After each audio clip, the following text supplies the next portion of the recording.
Welcome to the Tactical Cyber Podcast, where we transform strategic cyber insights into actionable tactics for everyday implementation. Join your hosts, retired FBI Supervisory Special Agent Darren Mott and Risk Advisory Practice Leader at Warren Averett, Paul Perry. Together, they bring decades of experience from the front lines of cybersecurity and risk management to help business owners and individuals take the actions that will keep their business and personal digital data safe. Each episode, we delve into the world of cybersecurity, sharing real-world experiences, expert interviews, and practical tips to safeguard your digital landscape. It's time to move past cyber strategies and start working cyber tactics.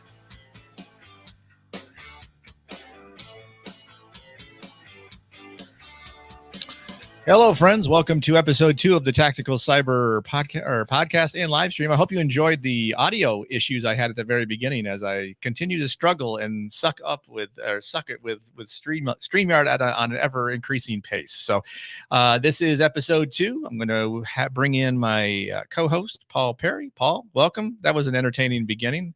And for some reason, I'm looking up. I laughed and smiled the whole time.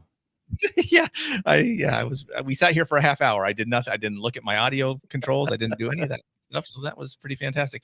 And I'm looking at the site on LinkedIn and it says pre-live with Matt Lee and it doesn't even show it going. So I don't know what its issue is. I'm going to assume it's working. If not, life goes on. So, all right. So how was your week? How's things going in cyber world over the favorite? It's going well. People still need conversation and education on the right ways to do security and technology, and it never ends. And I think continued education through podcasts like this are extremely important. And I'm glad that you and I are doing this. I'm glad you're doing the other podcasts. I'm glad our host today does his evangelizing of cybersecurity, because I think the education just continues to be needed in the world. So glad to be here and glad to be with you. All right, great. Let's before we bring Matt Lee, our cyber evangelist and genius of many things, let's talk about our articles we chose for the week. Let's start with yours, since you sent it first. So I'll bring it up for you. Go ahead and talk a little bit about what this is regarding. Yeah, absolutely. The SEC looks like it's expanding its scope a little bit on what's considered internal accounting controls as it relates to cybersecurity. Obviously, a settlement, you can go out and read it. I think the important part of this is when companies have a breach, and yes, this is public company conversation, but I think it sets precedents for everybody else. But when you have a breach and that breach is something to do not with your company, but a third party that you use, or not having sufficient oversight of those third parties, I think it just reiterates the fact that you've got to do vendor management. You can't outsource accountability. You can't outsource responsibility. Small businesses, small to medium-sized businesses all day long are using third parties because they just don't have the talent to get it done. But you cannot just say, hey, I've used a third party, they're handling it for me. We're starting to see more and more of these conversations, more and more of these settlements come out.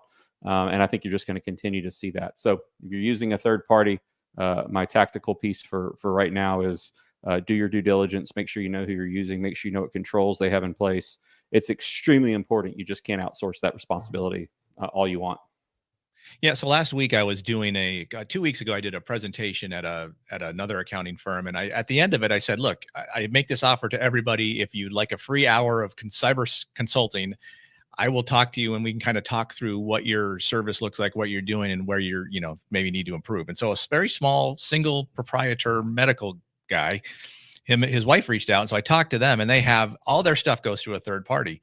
And that was my one big thing for them, is you need to go to that third party and say, okay, show me like your most recent cyber risk assessment. Like, have you done anything to show what controls you're using? I probably will never know the results of that, but I mean, that's where we're going to have to go, because there's just so many news reports of companies losing their data through the third party they stored the data with, right? And the more that people go to the cloud and more that people start to use third parties for everything, because it's most efficient, sometimes it's more it's less costly for them. the more opportunities there are. And I have two soapboxes as it relates to cybersecurity. Education is one of them, and vendor management, know who you're using, is the other one. And I just think it's extremely important. All right, so let's go to my article. Is something I actually did a little micro pod today on. Corey Munson from LinkedIn, I'll give him a shout out because he's the one who brought this to me today, because he knows this is one of my big soapboxes, right? So the reason that this podcast came into existence was because of the unbelievable influx of strategies by the government and other entities to say we should do these things, because it would make everything so much safer. And this goes all the way back to 2021, when the executive order that the current administration put out regarding cybersecurity, which executive order is largely kind of just a strategy. I mean, it does mandate the executive branch to do certain things, but whether they do or not, who knows? They generally don't. But one of the things in this was the Cyber Safety Review Board, which was supposed to be the same as the National Transportation Review Board, or transportation safety, whatever, the NTSB, right? So when there's a cyber incident, they will come in as a private public sector partnership. They'll come in and they will figure out what happened, and they will let everybody know so that we won't have this problem again. And this particular article is interesting because it talks about SolarWinds is what kind of drove this, right? And to this point today, this entity has never written a report on the SolarWinds attack. And the reason they say that it looks like there's some shenanigans between them and Microsoft, because it was a lot of Microsoft functionality was the problem. They did do a report, I guess, recently on the recent Chinese intrusion into the Microsoft executive email. I know they did a Log4j report, but again, has anyone gotten better because of these reports? No, because it's a big bureaucratic mechanism that is managed by DHS. And again, like I said in my little micro podcast, that's talking about DHS is another podcast down the road. But all these things come together with great ideas, but there's a lot of good idea fairies in the federal government, but unfortunately it never comes into good tactical application afterwards. Mm-hmm. It's got to be, you've got to do something. You got to just stop talking about it and let's do it. That's the big piece that people need to understand. In my argument, like, if you want to do this with these things, it's great. Hire investigators to do it. Like put together an organization that says your task is to go as a neutral third party and look into these things. Well, we lost Paul. Hopefully he'll be back soon. But while Paul is trying to reconnect with this let me bring in our guest for today. He is cyber evangelist, bearded wonder, host of the new Nerdy Bits podcast, right? Is that the new Nerdy Bits coming out? We have not officially renamed it the Nerdy Bits podcast, but that would be pretty dope. Thank you for the suggestion. I will definitely give you your rights when we do name it that. So yeah. All right. So Matt Lee, welcome to the podcast. Thanks for coming in. Yeah, absolutely. So Matt, there's Paul. Yeah. Hey Matt, sorry about that. All good, man. Nice to meet you. Nice to meet you. Tell us, y'all. Yeah, so thanks for coming on to the second episode. I know I appreciate when I reached out and said, hey, I'm starting this new podcast. There may be all of 11 people that watch it by the time it's all said and done, but we got to start somewhere, right? Got to start somewhere down the road. So Chase Cunningham was first, and so Matt Lee was only because you were out of town, you weren't available. That's a good one, though. That's a good one. That's a good inaugural one. You'll look back after like episode 400 and be like, man, what did we let those guys in for? I mean, that Dr. Chase Cunningham, I get it, but Dr. Zero Trust, but not that Matt guy. Yeah. I digress. So tell us, for those who aren't familiar with your oeuvre, tell us about yourself, Matt. Yeah, so I actually started out in life in a bunch of different careers. I was in banking and finance and in mortgages and numismatic and non-numismatic gold. I traveled around with some Armenian guys and bought diamonds for a few years. And, I've been in a lot of things, but ultimately I wound up as a break-fix technician number 7 for a small managed service provider in the Midwest. And I worked there and went through every single role, right? And when I say managed service provider, to a lot of people listening today, I'm not speaking those corporate entities you're used to working with. I'm not speaking from a very polished, this service is being provided. I'm speaking about, and this will come up later in our conversation probably, the managed service providers serving the small to mid-sized business world, right? That entity that is the 42% or so of our GDP. And so I started in that. We grew it from just under $1 million to $3 million to $5 million to $6 million, merged to be $28 million in revenue, and ultimately I exited at $40 million in revenue and at a 14 times EBITDA sale price, and I got some of my shares off the table from my 11 years working there. But during that time, I was the only idiot that didn't back up fast enough, Darren. Like when they're like, "Who wants to be the security guy?" And so I was just the idiot. And it might correlate to your career too a little bit. But the point is I just at one point said, "Yeah, I'll take on director of technology and security." And that meant I dealt with the handful of incidents we dealt with in that space for people. But back in the 15, 16, 17 timeframe, there really wasn't a lot of things SMBs needed to do other than get back to operational in that regard, right? There was no IC3 or other things that even compelled them to report. So during that time, we bought a small company called Voldemort. At least that's what I'm going to call them from now on forward. But that company was just over $1 million revenue MSP. It was when we were about 28 million in revenue. And I was the director of security. And I write out an email called My Single Greatest Fear, Darren. And it was to my 170 employees. And I was basically, not my employees, but obviously the employees that I was responsible for as a security director and my service providers. And I said, hey, listen, there's going to be some changes coming. And it was called My Single Greatest Fear.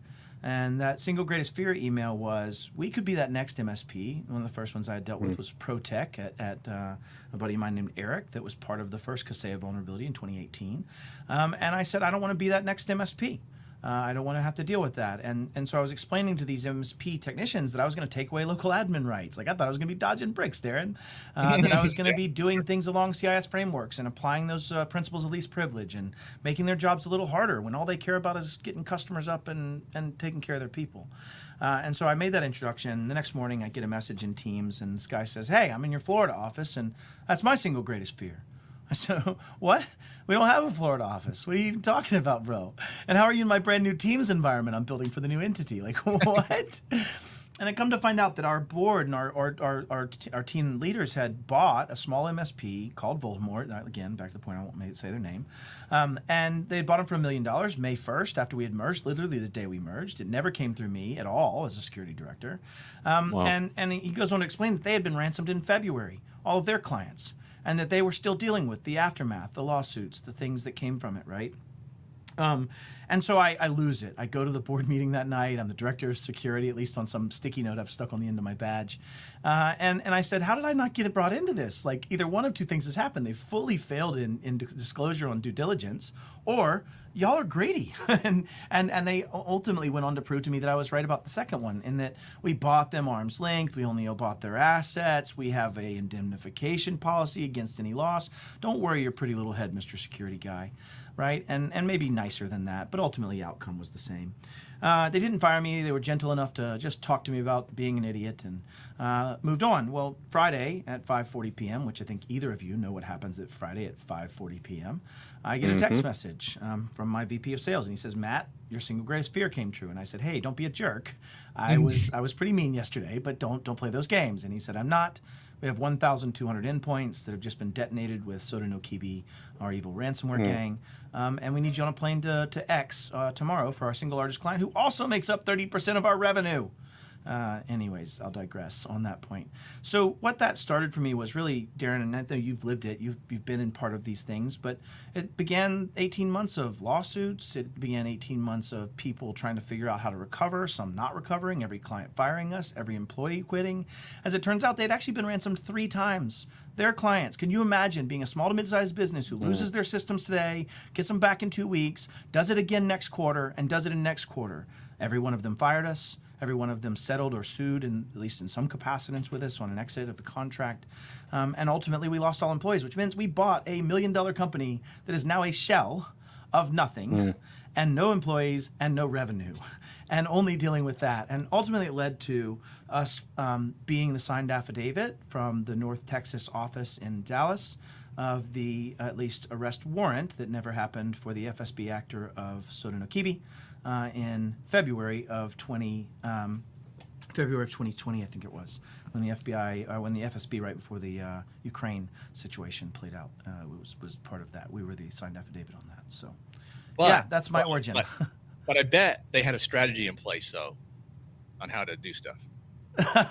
Who's that? Which one? Voldemort. I'm sure Voldemort had a strategy. Oh, yeah, they had it covered, brother. It was done. They had a strategy and no tactics. Actually, I don't even know if they had a strategy, if I'm honest. I was feeling you're being too giving. No, Well, Matt, I Well, can tell you're passionate. I can tell you're passionate about small to medium-sized businesses. It's something I deal with on my day as well. Sure. Your bio and LinkedIn talks about it. What specific aspects of that small to medium-sized business market is it that creates your passion? Where does that come from? I think it comes from this understanding that we have a problem to solve as a globe, not as a nation, not as the United States, not as a foreign countries and entities, but we've built technology that the victims of the configuration, build, and absolute wonders of capitalism and other global economies have created, where the victims are often the small business, right? Like at some point, why did we have consumer safety? Why did we have the false claim? Well, that one's Lincoln's Law, so maybe a little delineable. But why do we have those things to protect that end consumer? It's because they can't protect themselves. That is kind of the purpose of the tension between caveat emptor and when they cannot caveat emptor. And technology is one of those where they couldn't, and we built shitty stuff, and people have swallowed shitty stuff. Like I have actual SMBs that right now have to have SMB1, server message block 1, turned on to run a full flat file database of all patient records running on a dental product. And that's what they have to swallow. They're not mature enough to know the difference. They're ignorant of the builds and the things that went into it. So that's what drives the passion. I think probably, if I was honest though, Paul, I think if I'm looking at the problem and its scope, that the answers don't often come at the end of small business, but the expense of them. And what I mean by that is, why does a Microsoft or an AWS not just turn off some of these horrible features? Why do we not have those kind of things? Like at some point, it's because capitalism hasn't forced them to. So I think that's my passion, Paul, combined with the people that serve these service providers. When you're a large enterprise, you at least have the modicum of capability to look at this service provider and see if they're doing the right things from due care, what your requirements are, all those things. But when you're a small to mid-sized business, someone goes, hey, I'm an MSP. They could have likely just stuck a sticky note on the wall and said, I'm an MSP. That's literally all they had to do to be that. So I guess that's probably the combination of it. I feel like I'm fighting for the little guy, is the way I would describe it. So, do you have any success stories where I'm ready. Second. Oh, sorry. Go ahead. Yeah, sorry. Second podcast this week that I can say this. Second podcast this week that I can say this. I'm ready to run through a brick wall for you, sir. I appreciate your passion. Thank and you, I know brother. that small businesses appreciate your passion. So thank you. Yeah, all God's children got a talent, right? So that's mine, and it comes from a lot of pain, right? Like I think that is my way of dealing with the trauma of it. But thank you. So let's move away from some pain. And so, Yeah, thank you. Thank you. What are some successes? Like give some successes where you were able to help small and medium businesses get to doing the right thing, to have the right tactics in place, to be able to say, okay, we know that we were at nothing here, right? But then Matt and his group came in, and now they've done these things to help us get to where if a bad guy comes at us, they're going to look and say, well, this is too complicated. We're going to go down to our competitor that's not doing anything. One of the beautiful things about, and I was actually talking with my partner that helped me down this path. One of the beautiful things about being an organization worth $28 million that has had a precursing economic impact of $3 million from a mistake there is, boy, you get to do a lot of stuff without asking about budget. I was asked to teach this class about financial strategies for MSPs building cybersecurity practices. And I was like, I don't have an example. I had 28 million in revenue with a lot of people behind it, and I could just do shit. And so I did have an interesting play there that makes me feel a little disingenuous. But Darren, I was able to build in principles of least privilege. We were able to separate where my security team might be the identity creator, but my core services team is the one that assigns rights to an identity to be able to actually do something in a client environment. And we were able to do groups and separations and automation of what should Johnny have access to? Should Johnny have access to all 700 clients, 20,000 endpoints? Or should Johnny have access to the 25 companies he serves? And how can I make that a defensible argument? And what's interesting, Darren, and I'm not trying to beat on my chest here because I actually don't feel this aggrandized about it. I'm actually let down by this statement, is that I haven't worked anywhere else or seen anywhere else that's done the things we did as a small $30 million company with a bunch of idiots and one cockeyed bearded guy driving the security team. Like, I'm blown away by how lack of those standards exist both in enterprise all the way down to small to mid-sized business. And if you don't believe me, go look at the Cisco Talos write-up, right, by Talos on Cisco's breach. And you'll see 26 different CIS IG1s that are violated. Like it's the basics, man. It's the hygienic basics. So what are the pride things? I think there's the aspect of being able to build something that I now still hold as a model, even 5 years later, unfortunately, in that regard from what we built during that time. So that's the win. I think when it comes to those SMBs, though, there's a by proxy win. Right, Darren, I've literally been the bad guy. I'll try not to tear up as I say this one before, but in reality, I bought a company that was the destruction of 26 different companies because we didn't give a shit.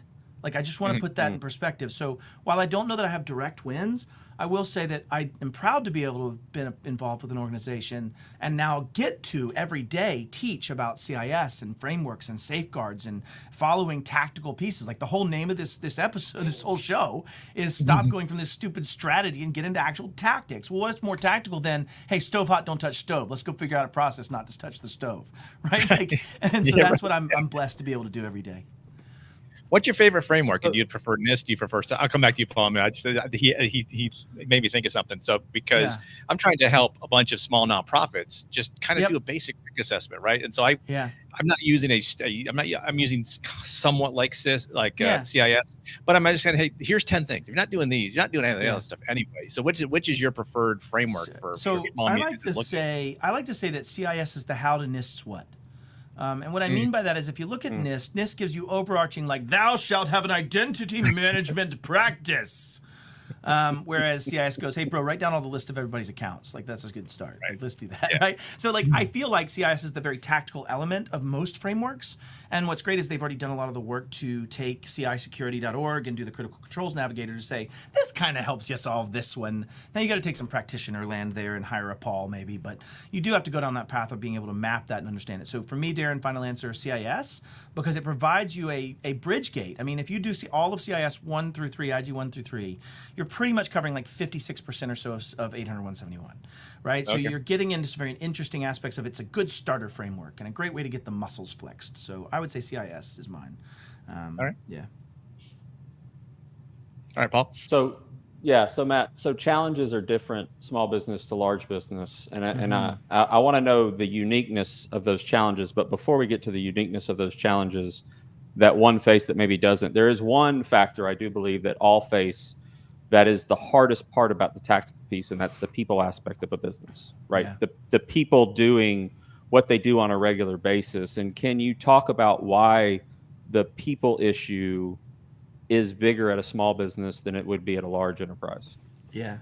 I think there's actually maybe an argument that challenges that a smidge in a way of saying, you actually in the enterprise have more disparate level of people that are unaware of all the things happening, and so there's significantly more chaos and elevation and distance there, just from a exponential perspective of the variables and the variabilization that can play out.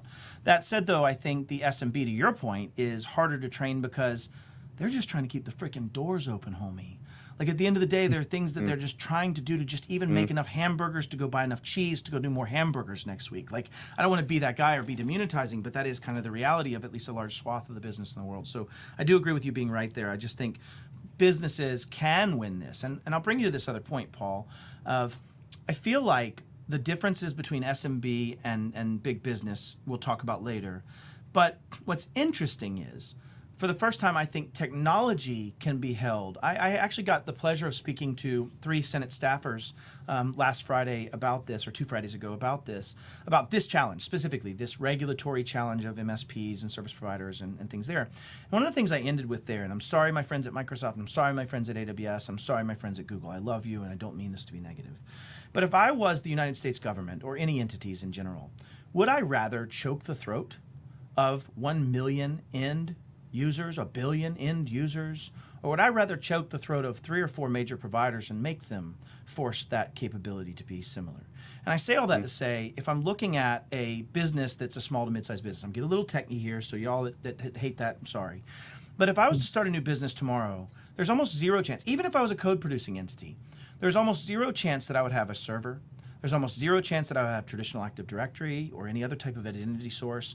I would most likely be using a Microsoft Entra ID, Okta, AWS, some type of ID, or Google. I would extend that into SaaS platforms through SSO and other extensibilities. And I say all this to say, you could see a world where for that small to mid-sized business or startup code producing entity that's using function services, platform services, those types of things, that I could actually be very linear. I could have very normalized types of experiences. I went from Server 2003 to 2008, 8R2, 12, 12R2, 16, 19 to Forest Function 03, 08, 08R2, 12, 16, 19 to now Graph API, license this, setting X. And you can start seeing a world where the normalization allows for standardization, and the standardization allows for automation, and the automation allows for you to be operationally managed in a way where it makes it harder for users to do the wrong thing and easier for them to do the right. And you start taking away that changing. I need to talk my client into using FIDO security because it's way better at not being phished to. You can only use FIDO. And at some point you start getting to a point where why would not we approach Microsoft and Google and hold some standards to that space for those billions of humans that consume that space. And I've got an anecdotal story about this. I won't say which major player it was, but I do a lot of advisory. And one of them came to me and said, Matt, as an IP, an indirect provider, we only see about 79% not using strong authentication, only 21% of the tenants using strong authentication, which just blows my mind. And she said, or this person said, I may have leaked it, this person said to me, Matt, why is that? Can we help teach those stupid MSPs and SMBs that don't understand it? Now, they weren't being as condescending, but it came off that way. And I turned it around and said, why don't you just take away non-strong auth? Oh my God, we could never do that. People would revolt, and great, we're in the same pool together, aren't we? And you're the only one that can pull that trigger. So I think in my answer to that question, the wins we will see in the future, maybe we went off on a tangent, will be from controlling those that provide the most of it. We've done it in the auto industry. You cannot buy a car that is probably going to kill you unless it's like a Roush. And even then, you got to go to a little school first to protect them. But I digress. I'll shut up now. But yeah, that's some of the things I think that help solve this problem too. I'm going to push back on one thing. Was it really a pleasure talking to congressional staffers? I actually think it was. One of the girls was fresh out of the NSA. She had been there 3 months, so she hadn't quite been tainted by the experience yet. The other lady looked like she'd been there since 1922, so she was well adept at all the things I was trying to ask about and seeming stupid. Oh, yes. But yeah, they did ask some awesome questions. It was fantastic. I really enjoyed the experience. I'm sure when you brought up Fido, she said, is that the name of your dog? I did not bring up Fido. I felt the know your audience rule applies. I told stories, lots of stories. How do you get over the hump of trying to convince SMBs to invest in these kind of cybersecurity? They're just trying to keep their lights on. But if I don't know if this stat is right. I've seen it mentioned many times, but 60% of SMBs go out of business with a data breach, right? Sure. Who knows? But I'm not sure I don't think it's that high. But either way, it's up there. All right. This is a great question. There are two paths, and I like to define this as a cliff that's forming. You are either an SMB entity that has been born 20 years ago and is running Active Directory on a server in your office or in an infrastructure as a service model or whatever it may be, or you are an entity born in that modern identity model I talked about. One of those two. It's an easy categorization. Am I hybrid or am I not? And what's interesting is, as you start answering that question for the second one, the compendium that is not hybrid, that is pure cloud, I was actually writing CSA. I help out and volunteer on a Zero Trust working group. And they had written a whole bunch of data about how enterprise companies could convert to ZTA and ZTNA type models from brownfield architecture. And it was 170 pages long, tons and tons of tactics and strategy in the guide. And the challenge was, I said, all right, I'm not that entity. Let me suggest a modern entity born tied to identity, extensible into SaaS, FAS, and PaaS type extensibility. What then when it comes to implementing a ZTNA journey? You know what their answer was? Paul, you might be able to guess. The last 176 page viably don't apply to you. Your strategy and a modern cloud approach now have a very different journey in which micro-architectures can be moved to that model in a way. And I'm summarizing like crazy, but the point being is that if you're an SMB in that world and you're spending your $20 on a Microsoft Business Premium or 28 or whatever it is, or an E3 at 60, that's your cost. You can do most of the stuff with those tools in that model. I can now use CA policies, extensible into risky sign-ins. All of those things start at the core identity provider. I can actually say you can't even sign in unless you're coming from the Microsoft Private Access. And I'm only saying Microsoft because I'm super familiar. Same things are playing out in Google. Same things are playing out in AWS architectures and capabilities. So the argument is that I could start making it to where one of the challenges for any entity is 1.1 in CIS, which is an asset inventory. But if you read 1.1 in CIS, it actually says very tactically, with the ability to store or process data. You get into a very interesting argument that if everything was behind that identity source, everything was behind needing to be Azure AD joined and an entity that we know and is cryptographically accurately this device and all of those things, your surface area for a small to mid-sized business and the costs associated with that transition into two things. One, that normalization and automation and standardization aspect I spoke about earlier, but also now the economies of scale of getting these MSPs regulated and at some point doing things the same way and at certain levels of standards. And I think that's probably the path that starts solving that for the SMB the fastest, is driving a certain standard adherence from those service providers that are supposed to be the helpers with SMB that they think they've handed everything to, which you cannot do. So anyways, a lot to unpack there, I'm sure. But yeah. Hope that answered your question. Yeah, great. Paul? So, yeah, so I don't like this question, so I'm going to ask it of you because I don't like it when people ask me. I love it. Because they always say, hey, and you've said a lot of things. You said a lot of tactical things for small businesses.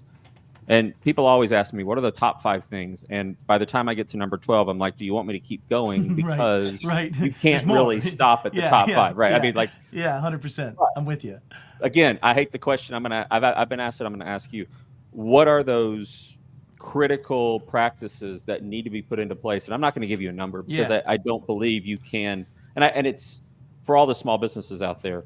It's different for everybody, right? There may be something he says that it's like, you know what, you're too small, you're too large, that doesn't apply. But what are those critical, or it applies differently? What are those critical practices you would say in that list?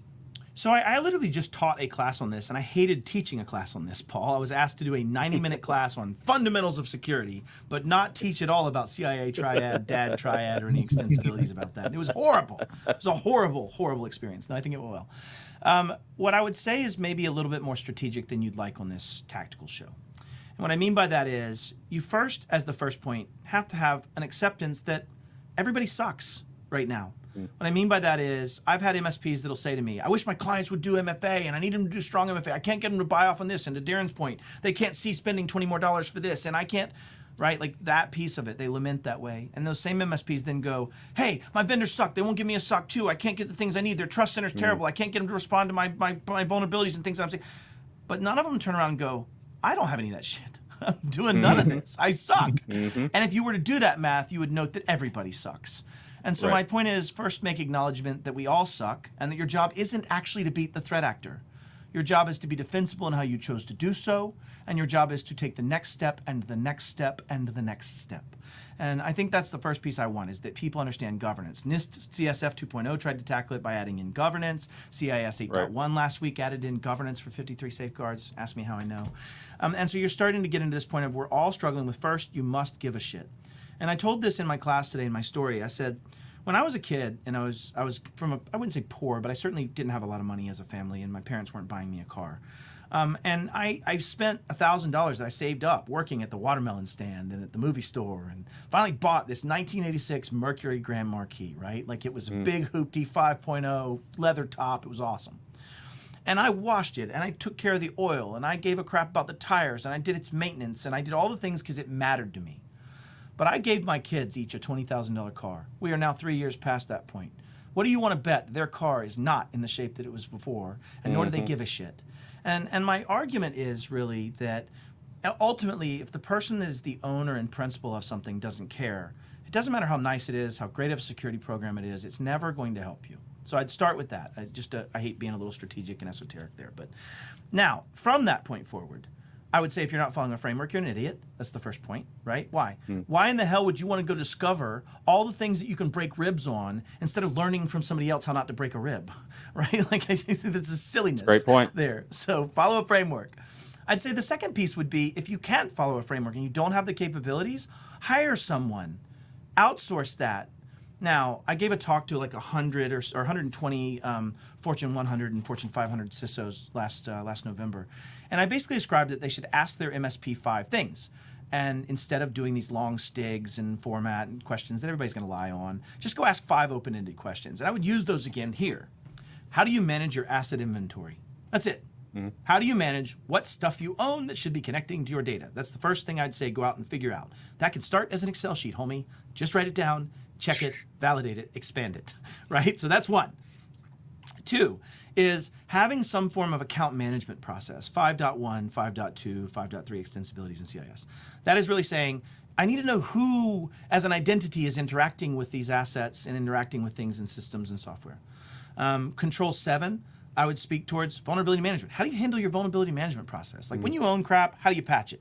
If that person comes back and says, we patch once a month religiously, whether you need it or not, it's like saying I shower once a month, whether I need it or not, right? So like that should stand out to you, a small to mid-sized business. I think after Control 7, I would speak towards asking if that partner or provider has an incident response plan. Do you even have anything that says, what am I going to do when I get punched in the face? That's it. And if it sounds like a stupid answer, then fine. Right? So we're 1, Control 1, know your assets, and really extensibility into 2 by that, right? Know your software that you're using, things of that nature. Control 5, know your identity. 7, patch the stuff you have. 17, have an incident response plan. And then if I had to get into it, it would definitely be just one more thing of understanding as you apply a framework, stop getting stuck in the rut that the only asset I protect is an endpoint, right? Like so many people define assets as my desktop. No, there's like my phone, my desktop, there's anything I would ever check my mail on. There's like all of those things are assets where I will attack you if I'm going to attack you, right? And so, yeah, I would say those are my pieces, is really just those fundamentals. Know your identity, know thyself. So I'll tell you an amusing story. I'm doing a risk assessment for some nonprofits, right? And first question is, how do you manage your assets? Do you know where your assets are? It's exactly what you said. It's a hardcore question. Yeah. So the answer to one of them, well, the ISP has an RMM, so that's how we do it. Oh my gosh. And then the ISP I just ranted about this today. The MSP said, yeah, we have an RMM, but they don't really use it. Thank you for validating me, Darren. 1.1 says have an inventory of accounts, and it does mean it can't be ephemeral. I got to know when Darren got that laptop, when he got rid of it, right. When was it destroyed? Was it destroyed properly? What kind of asset was it? What was it holding? Was it sensitive or not sensitive? And so, yeah, good call out. I actually went on a rant with an MSP today in my class, or 2 days ago in my class, another class I teach, and said, if you said RMM, I'm sorry, I'm going to hurt your feelings right now. That is a facilitator, not the actual safeguard. Yeah. And then anyways. The second question was software. How do you manage your software? And it's the same question. Our MSP has an RMM. And then and you know what? Maybe this triggers me. Maybe for some of your SMBs out here, I can make this make more sense. The asset is the body in the human body experience, right? That's where stuff's going to get carried, right? The organs and those other pieces and the blood vessels, that's the software. That's where the data will flow. And the blood of a business is the data. The data is what we care about. Where is it? Where does it flow? What asset is it on? That's why we care about what asset do you have? What software do you have? Because that's the blood. Now we can go when somebody says, well, is that software a problem when it has a vulnerability? It depends. The best answer in cybersecurity is it depends. Paul, you get to say it probably 20 times a week. It depends. Absolutely. Because it does. And so the point is, you need to know where your data is. You need to know what assets it's on. You need to know what humans are interacting with it. And you need to know what data it is. That's those 4 really wrapped up in an asset inventory, is the point. And so know thyself. Yeah. And I would say the inability to even look at those things is a leader. Cyber, we don't talk about this enough, is the cyber leadership piece, right? And then there's leadership, right? An SMB has leadership, but no one has cyber leadership, because CISOs are supposed to be leaders, but no one trusts them or listens to them or pays attention to them. The CSO is worried about, is the IT working? So there's no tactical cyber leadership to do all these things that you're saying. Well, and the other piece of that, Darren and Matt, is, and talk about stats from years ago. I think it was Inc.com that put out a stat that said 25% of small businesses that they talk to have somebody that do cyber 100% of the time. Let's reverse that. 75% of the small businesses have somebody that do cyber or some kind of security not 100% of the time. Yeah, right. Like so none of the time. None of the time. But if somebody is wearing 3 hats, where are they going to focus their time? They're going to focus their time on the one that's on fire, which may not be cyber at the time, but it needs to be, right? So for small businesses, if you can get one person, like, and your opinion on this, if you can get one person that's all they do, that's where you spend some of your money. So Darren, you promised me when we first met years ago, you would not bug me.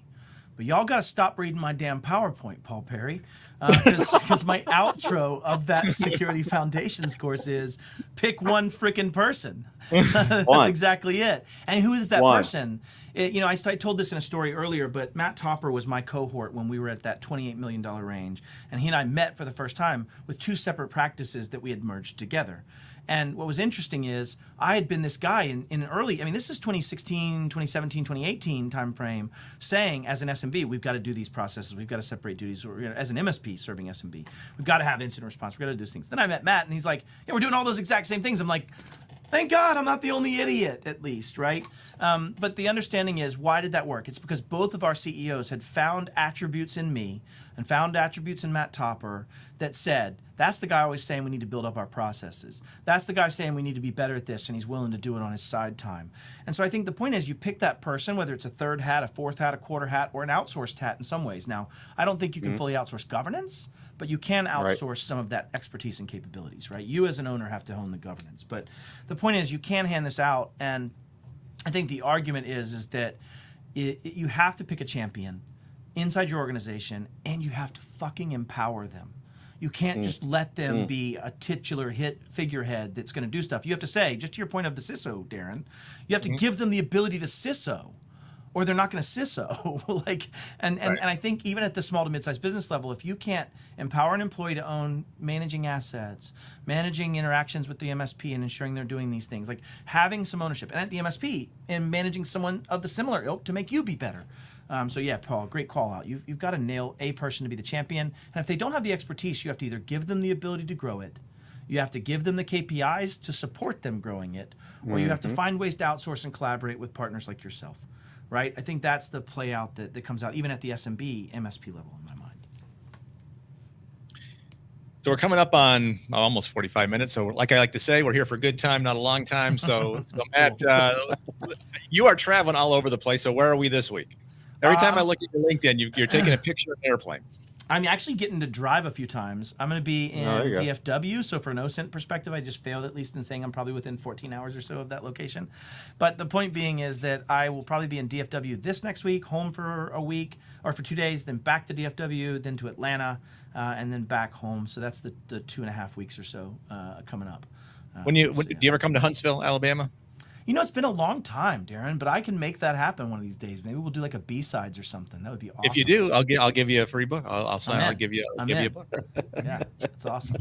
I'll make the 2-hour drive up, and I'll meet you as well. That'll be fun. I do about 150 flights a year, give or take, between the different things I do. So, yeah. So talk about your other podcast too, Laura, because obviously you are all over the place on LinkedIn with what are your Beard Banter? I have Beard Banter. I'm starting M Squared with Matt Topper. I do that's the Nerdy game. Bits. That's the Nerdy Bits yeah, one. no, that's the game. The game's the Nerdy Bits one. What I'm glad you called that out. So I do have a video cast like this that I do with my friend Dom Kirby, and up for the last 2 years, we've actually focused very rhetorically on a lot of topics, right? Very opinion-based, very discussion about the topic and rhetorical aspects of it.